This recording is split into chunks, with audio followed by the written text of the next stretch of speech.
Alors que dans un autre domaine, on ressent cruellement le manque de connaissances. Le fonctionnement du corps humain, par exemple, reste encore très mystérieux. Un étudiant de Louvain tente de faire une description précise de l'anatomie de l'être humain. Louvain, une ville flamande au milieu du XVIe siècle. C'est l'époque de la foire. Et la principale attraction, c'est une dissection publique. On découpe le cadavre d'un condamné à mort pour faire progresser la médecine. Et tout le monde peut y assister. Une humiliation qu'on veut infliger à la famille du supplicié.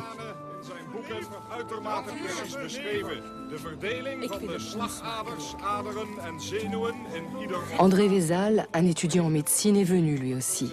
Mais ce qu'il voit le met en colère. Là, devant lui, le professeur et son assistant parlent d'organes qu'ils ne savent même pas situer.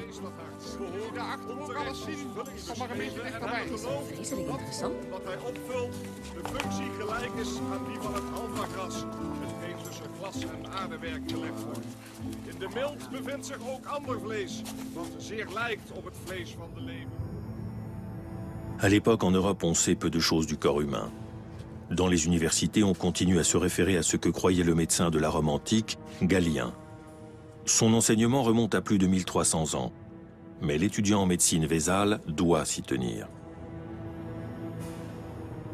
On ne connaît pas l'emplacement des organes dans le corps humain.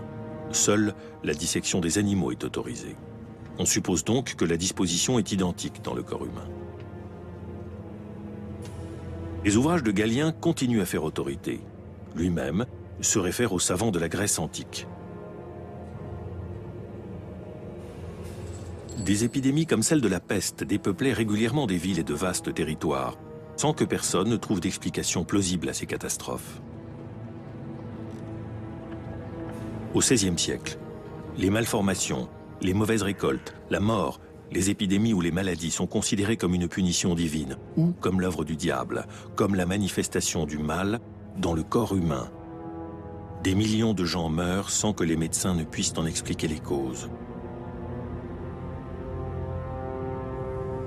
Les soins, comme par exemple la saignée, se fondent sur les travaux des médecins de l'Antiquité.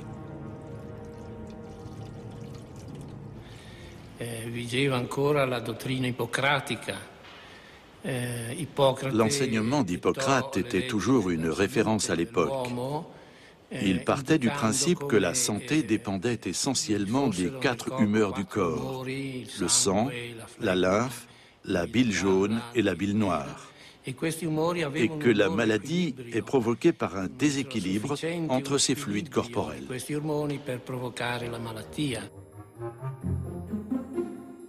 Pendant plus de 1000 ans, il n'y avait eu aucun progrès ni pour les diagnostics, ni pour les soins.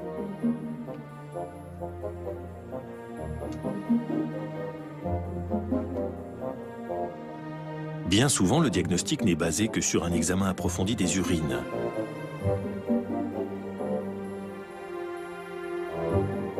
Les seuls remèdes connus sont les plantes médicinales, dont l'effet bénéfique n'est pas forcément prouvé. Vézal, l'étudiante en médecine de Louvain, refuse de se satisfaire de ses maigres connaissances.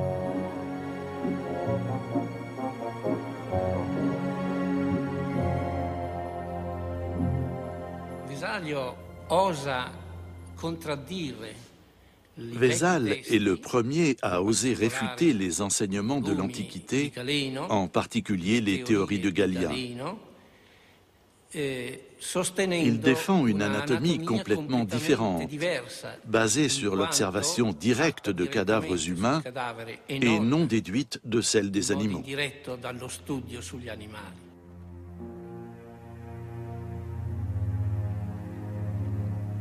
Vézal veut à tout prix connaître le corps humain. Il lui faut donc étudier des cadavres humains. Il obtient l'autorisation de l'université renommée de Padoue, où il poursuit ses recherches. Mais l'université ne lui fournit pas de cadavres.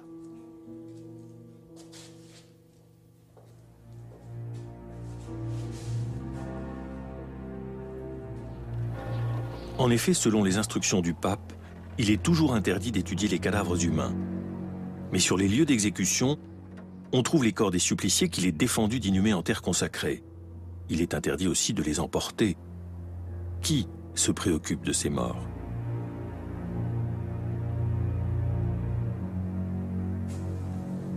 Que fait Vézal, le jeune anatomiste?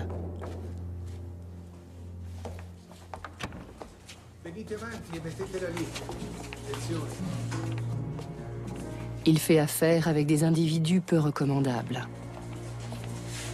Ecco I soldi, andate adesso.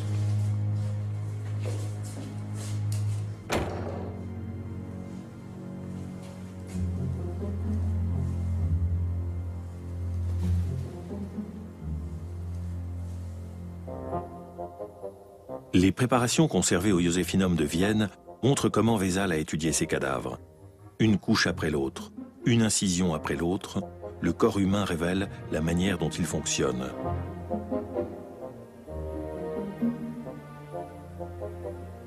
Les vaisseaux sanguins et les muscles, les tendons et le squelette sont bien visibles dans leurs interactions. Avec Vézal commence une ère nouvelle pour la médecine. L'anatomie devient une matière essentielle pour les études médicales. À l'âge de 23 ans, Vézal est nommé professeur à Padoue.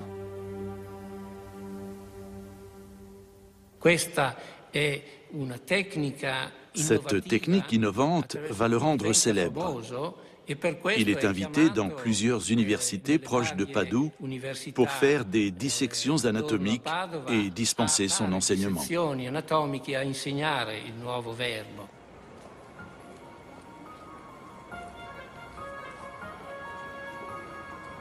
La réputation de la faculté de médecine de Padoue va grandissante depuis que Vézal y enseigne.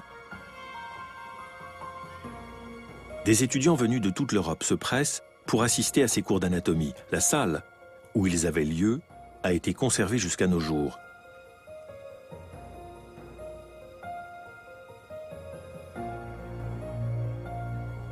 Oggi vi farò vedere che l'anatomia dell'uomo è molto diversa da quella del maiale. Vézal obtient à Padoue son diplôme de docteur en médecine et devient un homme de science respecté dans l'Europe entière. Il réalise des dissections publiques.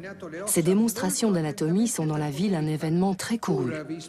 Vézal pratique lui-même les incisions. Il sait exactement ce qu'il fait et trouve les organes qu'il cherche.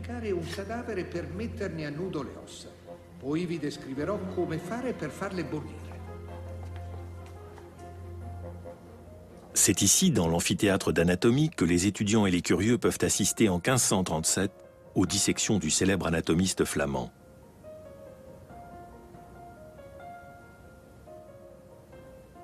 Grâce à ces travaux réalisés à Padoue, la médecine européenne s'enrichit de données nouvelles sur une base scientifique.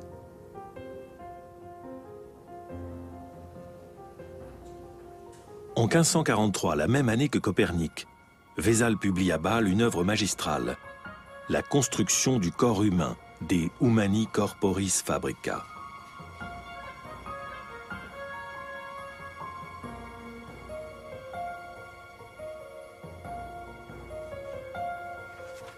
Il démontre dans ces pages que l'étude des cadavres est la seule manière fiable de faire progresser la connaissance du corps humain. Il est le premier à avoir écrit un ouvrage pédagogique concernant l'anatomie humaine. Grâce à ses recherches, il surpasse les anciens et corrige leurs erreurs, qui avaient été pendant des millénaires la seule référence. Il devient l'un des médecins les plus en vue en Europe et soigne même la noblesse à la cour d'Espagne.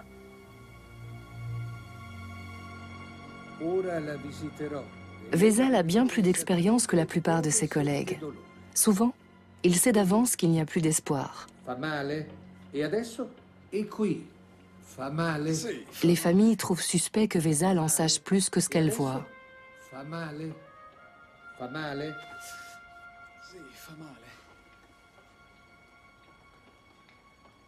Et si le malade meurt, cela ne prouve pas à leurs yeux qu'il est un bon médecin.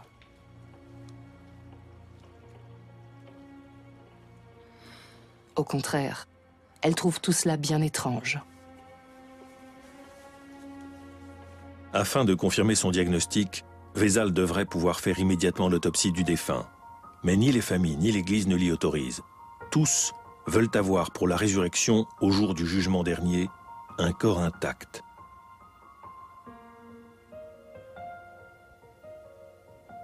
La tradition et la foi s'opposent souvent à la soif de connaissance de l'anatomiste.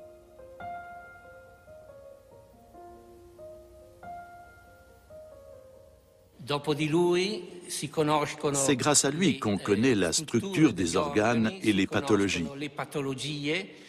Il a développé une approche nouvelle de l'anatomie basée sur l'image qui a abouti aujourd'hui, grâce au progrès de la technique, à la tomographie et à la résonance magnétique. Un diagnostic complet n'est plus pensable aujourd'hui sans l'aide de ces techniques. Grâce à ses recherches, sa soif de connaissance et ses dessins précis, le jeune médecin Vézal a permis à la médecine européenne de passer du domaine de la spéculation à celui de la science.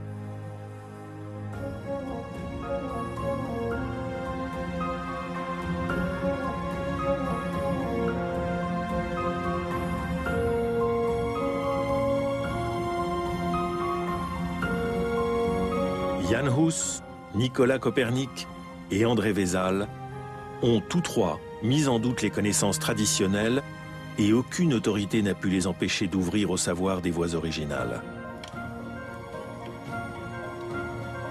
Cette attitude est à l'origine de l'essor de toutes les sciences. Elle marque le début de l'ère moderne en Europe et annonce le siècle des Lumières. Depuis cette époque, tout pouvoir qui méprise l'individu doit craindre ceux qui veulent comprendre et s'en donnent les moyens.